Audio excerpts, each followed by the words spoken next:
I want to make sure we get this, quality video, quality presentations. We're good. Am I coming through fine? Am I close enough to the mic?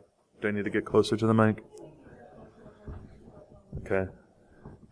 I'll try to get closer. Hopefully, if not close enough, Adrian can fix it in post because this doesn't get much higher and I'm tall.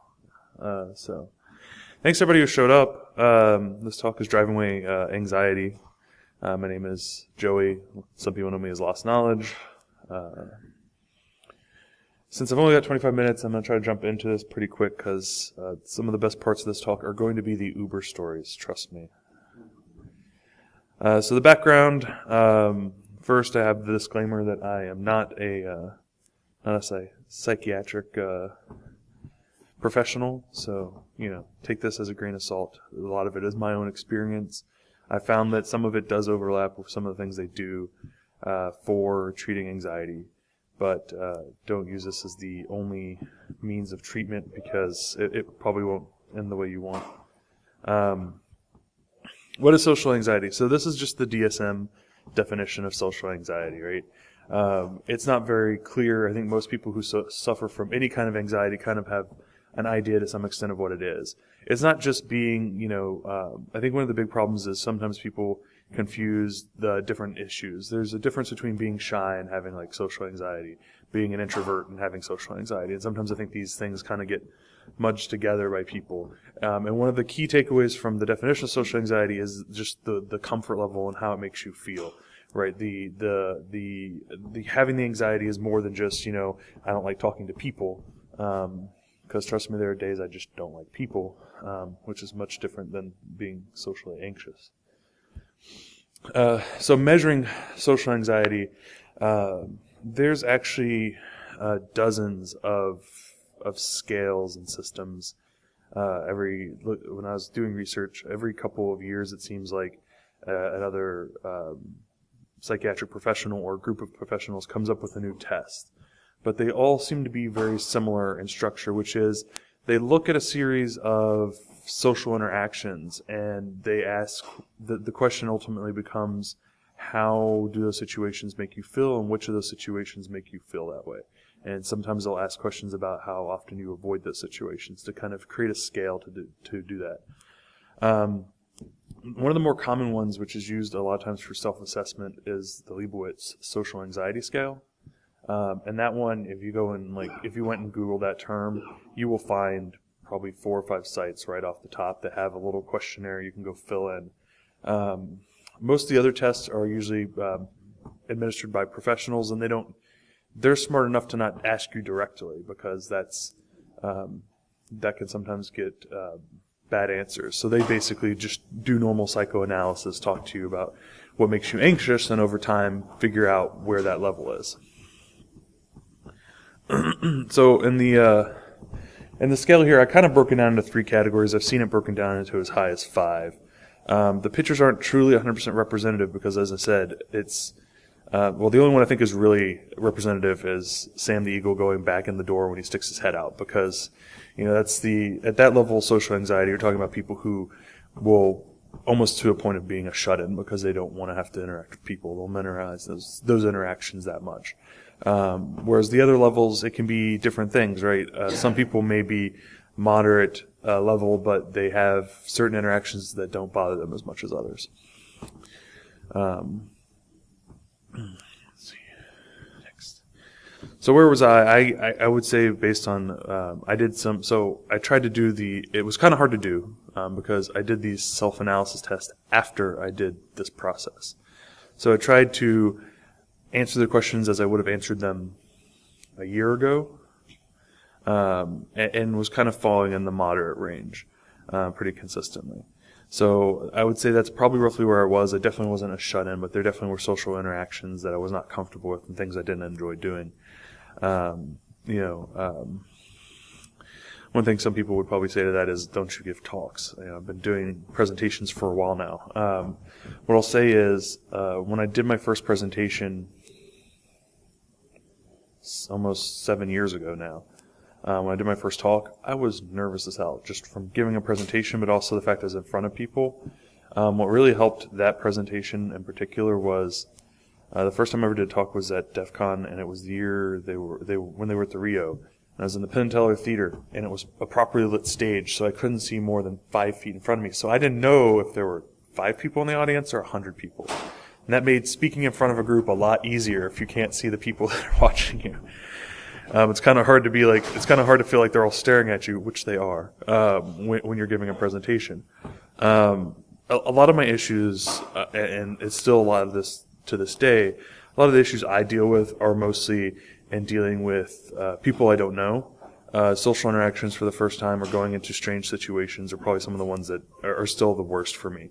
And that was a big part of the reason why I ultimately went the path I went for kind of working on my social anxiety.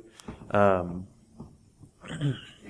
I wouldn't say I've ever been, even when I did the original, try to do a year-old assessment and then went back and did the assessment of how I am now. I don't think I was ever avoidant of any situation where I would never go into that situation. But there are definitely some where I tried to avoid it more often than others. So treatments for social anxiety, these vary a lot, and a lot of it depends on the medical professionals that you see. So it usually breaks down into 2 forms. They'll usually either just do psychotherapy, talking people through things, trying to get to learn, what makes them anxious and trying to work them through it through speech and talking. And the other common one is drugs. And what I'll say is actually some legal and probably illegal drugs in this case. The professionals will give you all the legal ones. It's become more common now in states where it's been legalized to include marijuana in this list, which is probably the one that has the least, I would say, long-term effects on people from a sense of detrimental. Because the other big ones are SSRIs and SNRIs are 2 of the big ones. For those who don't know, those are basically categories of primarily antidepressants. Then the other very common category is benzos, which have been shown to cause issues over long-term usage. So I'm not, me personally, I've never been a fan of drugs as a long-term solution. Growing up, I will call it, say, a problem child, and so therapists did try to give me drugs. They never quite worked right, so I've never been a fan of them. I'm also not a big fan of therapists because a lot of the ones I've run into, that's usually, a lot of them kind of seem to go down that path of, trying to, wanting to find that quick solution. And sometimes that's the patient, right? They want the fix today and they don't want they don't want to wait.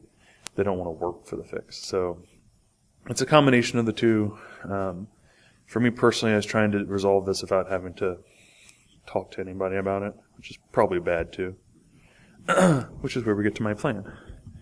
So I tried to come up with ways to force the social interactions, to kind of help with the issues. And ultimately, I looked at things like, well, I've got social interactions at work, but I have to deal with those people no matter what, so it doesn't really, have any effect.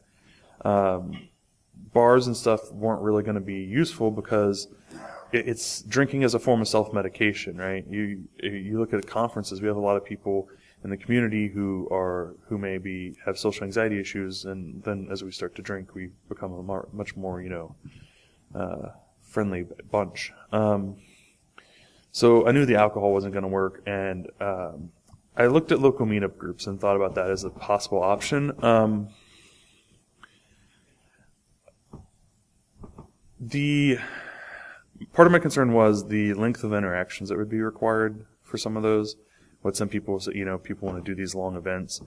And the other thing was I found a lot of people who were meeting in their houses and stuff. And that was a level of uncomfortable. I'm going to go to some strange person's house on a meetup group. That sounds both safe and not weird at all. In the back of my mind, I had Key Party, and not the security Key Party that you guys might be thinking about. Yeah.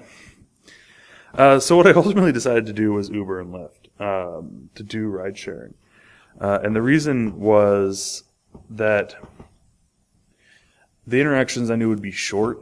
I would have enough time in many cases to get to the level where anxiety would come into play.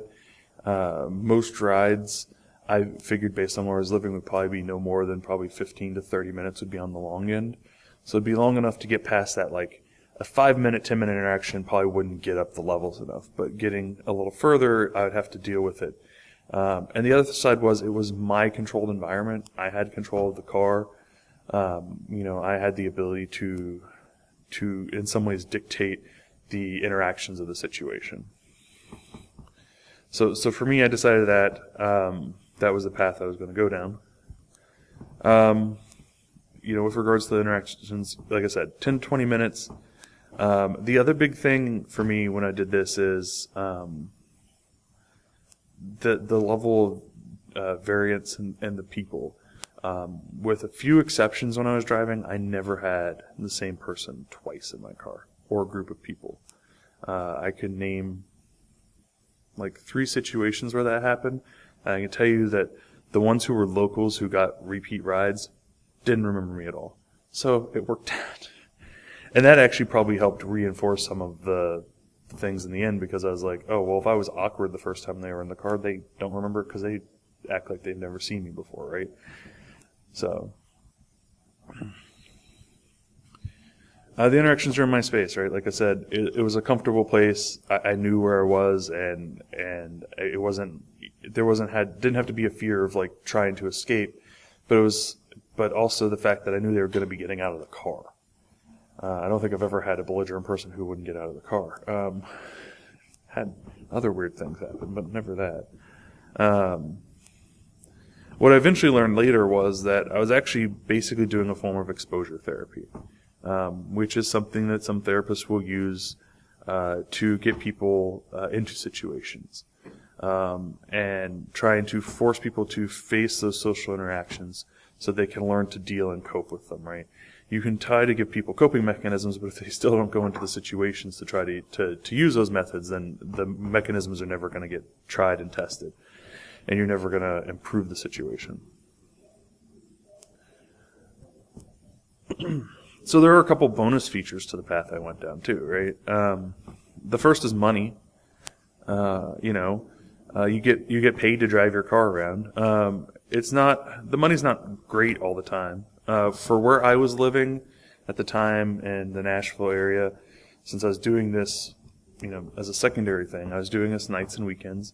Nashville has became a huge tourist destination because of TV series, and so we did. I was doing about $20 an hour or so pre-tax.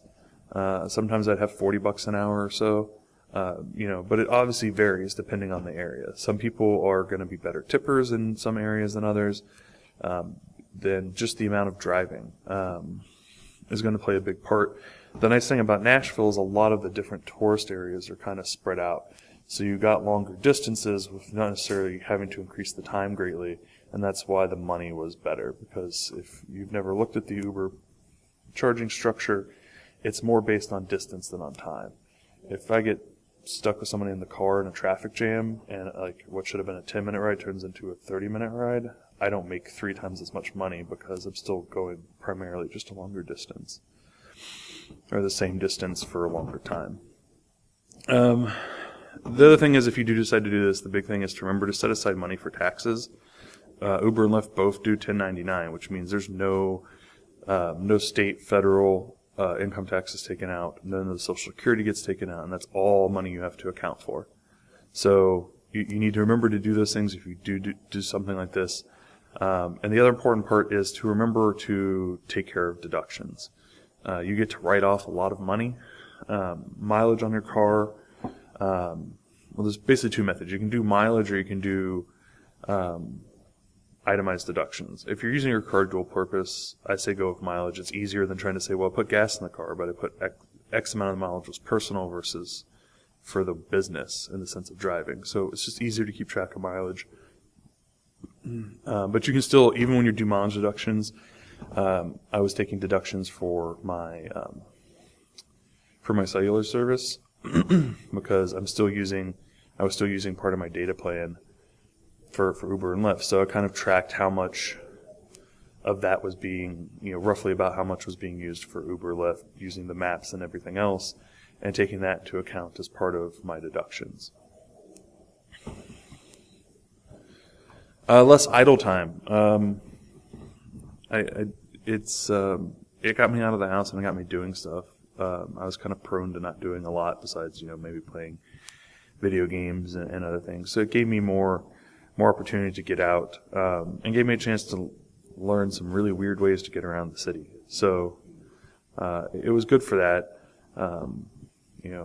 When I'm idle, trouble happens usually. So, and oddly enough, it ended up in a cleaner car. Primarily because I wound up doing regular car cleanings because you want your ratings to be good, so you go to the car wash more often when people are judging your car than you do if you're just living in your car yourself. The other big thing I always say is be prepared for bad situations. I basically made sure I had vomit bags in the car.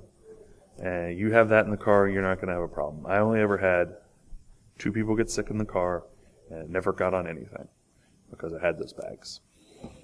So, being prepared. Then there's the stories. Man, they make some great things to talk about when you're out with friends. And I learned within the last couple months, I should have assumed people were doing this, but I was never this shady to come up and do it, which was streaming your Uber and Lyft riding on Twitch or YouTube. So I've learned this has become a thing, and I never did it because I thought it was a little creepy to be streaming without even if you were telling people you were doing it. I thought it was a little creepy. So one of the weirdest things I learned is that people will tell you their life stories when they think they're never going to see you again. I heard everybody's last little inane details. As part of Nashville becoming a huge tourist place, it also was very large with bachelorettes. And so bachelorettes, both sober and drunk, make for great stories. So one of the favorites, and this was one of the few times I had actual person overlap with an Uber ride.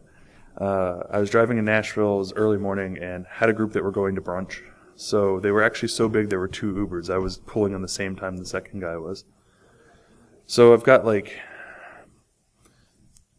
bachelorettes in the back of my car, and they're all excited and talking, and the bride is one of the ones in the car. On the course of this ride, they're so excited and enjoying my conversation, I get invited to the wedding.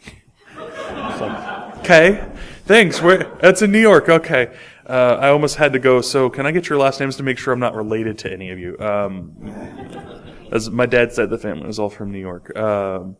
And so they were a very friendly bunch. Don't get me wrong, I liked them. They were stone cold sober because it was first of the day for them.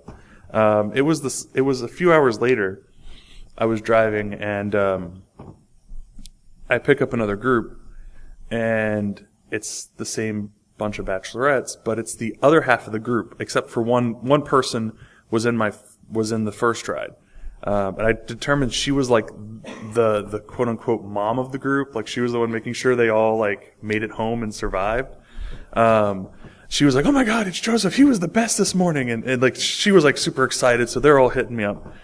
And they're just oh gosh, yeah, we did this and that. And I'm getting the whole story again. And we're going to go back and have a toga party. I'm okay, that's cool. I got invited to the toga party. Didn't accept. And actually, as the more I was driving and as I realized, the one behind me was hitting on me and totally just over my head at the time. But was totally asking me about inappropriate sexual positions. And yeah, I was she's really drunk. So I've heard stories. I've heard all sorts of drunken bachelorette stories. So it's good for story time. And if you want to hear more stories, just find me. I've got plenty. But those were some of that group of bachelorettes was just entertaining. I really should have gotten an invitation. I really should have tried to go to that wedding. That would have been priceless. Like I said, it's not all roses. You will get people who are just jackasses and assholes. You will get people who are sick, but like I said, if you're prepared, it won't be a problem. The biggest asshole incident I've ever had to deal with was I had somebody give me a low rating, and I knew exactly who it was because in the thing they accused me of being racist. And I was just like, that's the weirdest response I think I've ever gotten. I was like, but okay. And it was, I mean, they were, it was late at night. I couldn't help that I wasn't like super interactive. You were like my second to last ride of the evening. I was trying to get home. But it happens, and you just take the good with the bad. But for the personal interactions, it was a great way for me to get into that environment and have to interact with people. So closing up, and I think I'm about on time because they gave me my 5-minute warning. So did it help me?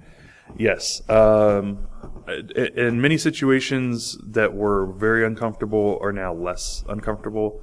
Like there were times I would have gotten into a big place where it made an impact was I would get into like cabs and stuff and have no interactions. It'd be like, get in, take me where I want to go and get me out. Those situations are a lot less uncomfortable because I've done it. So interacting with Lyft and Uber drivers is actually kind of fun now. And then there's just other situations, especially in those types of situations where I was dealing with people, and who I hadn't met, and in those sorts of like short-term situations where I was very uncomfortable. So it helped a bunch, and now when I retested, it was much closer to a mild situation. And there's still issues. There's still times where I have, issues, but I haven't figured out a good way to even do a form of exposure therapy for some of those. So there's basically the summary. You can read. I don't need to read to you guys. It's ultimately this was all a form of exposure therapy. So if you can work with that and look at what makes you anxious, one of the keys that I learned about when I was looking at exposure therapy was it needs to be long enough to at least get you to that anxious level so that you can then bring yourself back down from that. As if you don't have the interactions long enough, it doesn't have an impact. So I'm under 2 minutes. Are there any questions? Anybody?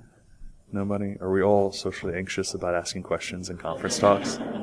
It's all right. That's cool. My contact information. So like I said, if you want to hear more Uber stories, if you want to talk more about anxiety in a not so public forum, there's my contact info. You can follow me on Twitter, Lost Knowledge, same on Twitch. I do a weekly stream, with a couple of guys, Grape Ape and Danny, doing, Hackers of Bourbon. My email is there. I don't mind giving it out. And like I said, just come find me. I'm here all weekend. I'm here till Monday. One last little thing, I'll pull it up to plug myself further. So I'm doing 2 more conferences this year before I'm done for the year. Take a break until God knows when. So LisaConf is my first non-InfoSec conference. Be doing some stuff on virtual labs and doing a self-guided instruction there. And then at Secure WV, I'm doing a 4-hour Metasploit intro. And if you're in this area and you don't know about Secure WV, it is in Charleston, November 30th to December 2nd, so I will plug them for them. Go and check it out. It's a nice small con, probably 200 people on the high end. They have lots of little 4-hour trainings and lots of good presentations. So with that, I do believe I'm almost out of time, so thank you, everybody.